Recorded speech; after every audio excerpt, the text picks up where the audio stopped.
রাধে রাধে। গতকাল রাতের ভিডিও এটা। গতকাল রাত্রি ভোজন করাচ্ছিলাম, তা ভাবলাম আমার গপুকে তো তার উপহারগুলো দেখায়নি, আমি যেটা এনেছি, তার আন্টি যেটা দিয়েছে।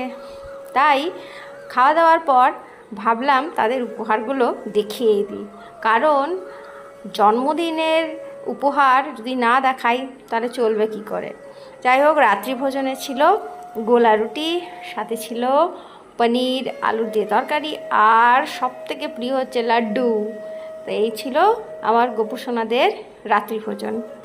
আর একটা জিনিস তাদের জন্য নিয়েছি, সেটা অবশ্য আমি নিজেও খুলে দেখিনি জিনিসটা কি, মানে জিনিসটা কি, মানে আমি জানি, বাট দেখতে কীরকম সেটা কিন্তু আমিও দেখিনি, কারণ তাদের সাথে শেয়ার না করলে হবে কি করে। এই হচ্ছে তাদের জন্য আমি নিয়েছিলাম মিশো থেকে একটা আয়না।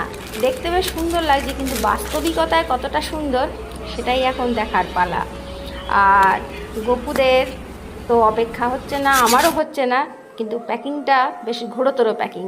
যাই হোক, বার করলাম, দেখে তো বড়ই সুন্দর লাগলো আমার। এবার গপুদের দেখাই। এই যে গপুদের সামনে রাখলাম, তাদের তো মুখ দেখে মনেই হচ্ছে তাদের যথেষ্ট পছন্দ।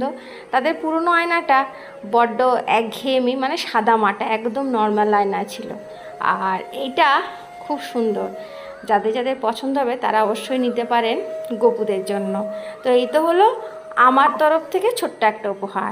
আরেকটা উপহার, এটা হচ্ছে সোমা আন্টি দিয়েছে, যে আন্টি তাদের জামা কাপড় বানিয়ে দিয়েছে, ভালোবেসে গপুদের জন্য দিয়েছে। আন্টিকে গপুদের তরফ থেকে অনেক ভালোবাসা, ধন্যবাদ। রাধে রাধে।